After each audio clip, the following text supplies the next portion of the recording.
বাংলার আবাস যোজনা প্রকল্পে কাটমানি চাওয়ার প্রতিবাদ করায় আক্রান্ত হলেন তৃণমূল কংগ্রেসের এক কর্মী। ঘটনাটি ঘটেছে রবিবার রাতে মাথাভাঙা 1 নম্বর ব্লকের নয়াহাট গ্রাম পঞ্চায়েতের চোঙারখাতা খাগড়াবাড়ি এলাকায়। অভিযোগ, টিউশন পড়িয়ে বাড়ি ফেরার সময় রাতে তৃণমূলের কয়েকজন কর্মী ধারালো অস্ত্র নিয়ে সুনীল বর্মনের ওপর চড়াও হয়।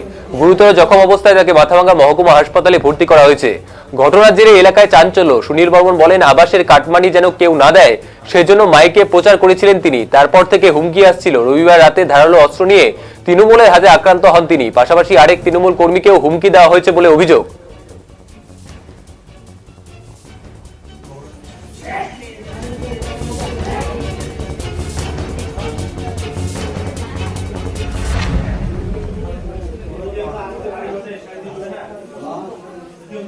আমাকে কালকে অ্যাটাক করেছিল কয়েকজন মিলে।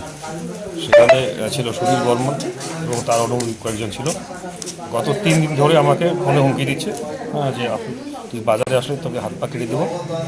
কালকে পরিকল্পিতভাবে ওরা আমাকে অ্যাটাক করছে। আমি তৃণমূলের সহযোদ্ধা একজন।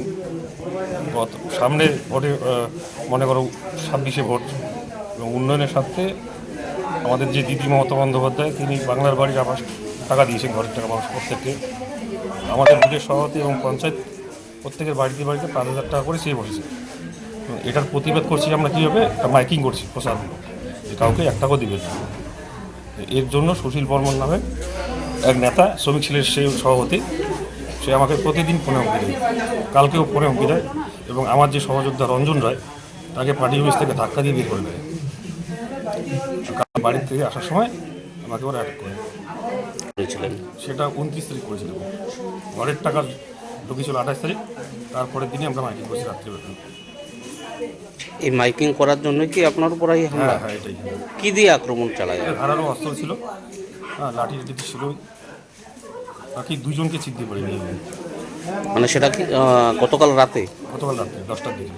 কোন জায়গায় আক্রমণ হয়েছে? সেটা আমার বাড়ি থেকে মোটামুটি 1/2 কিলোমিটার।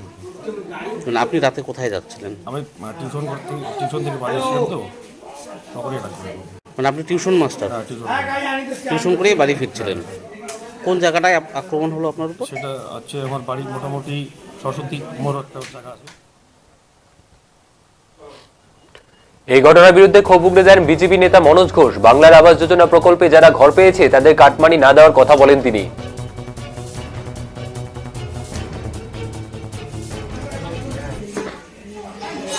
দেখুন, বিষয়টা হচ্ছে তৃণমূল দলটা দাঁড়িয়ে আছে দুর্নীতির উপর।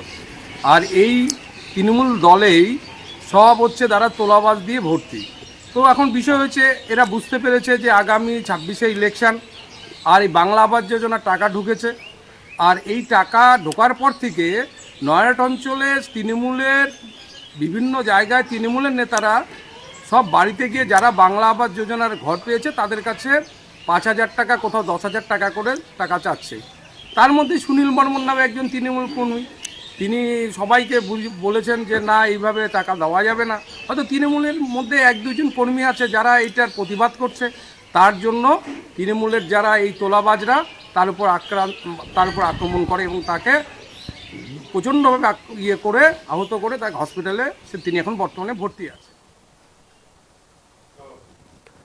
এ বিষয়ে তৃণমূল কংগ্রেসের জেলা চেয়ারম্যান গিরিন্দ্রনাথ বর্মন বলেন, গোটা বিষয়টি নিয়ে খোঁজ খবর নেবেন, আক্রান্ত তৃণমূল কর্মীর বাড়িতে যাবেন বলেও জানান তিনি।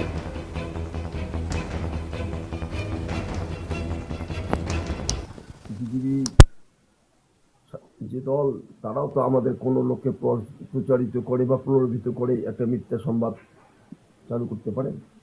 টোটালটাই দলীয় স্তরে খোঁজ নিয়ে দেখছে। মানে সুনীল বর্মন নিজে দাবি করছেন তিনি তার দলীয় নেতৃত্বের যে ধারালো অস্ত্র তার আঘাতেই তিনি আহত হন। বলছি যে এখানে বিজেপির দ্বারা যদি প্রভাবিত হয়ে থাকে সেটাও খোঁজ নিয়ে দেখছে। আপনি সেই কর্মীকে অবশ্যই যাবো, দলের কর্মী যখন না হলে তাকে দেখতে যাবো, গিয়ে দেখার পাশাপাশি খোঁজ খবর নেবেন। খোঁজ নিতে।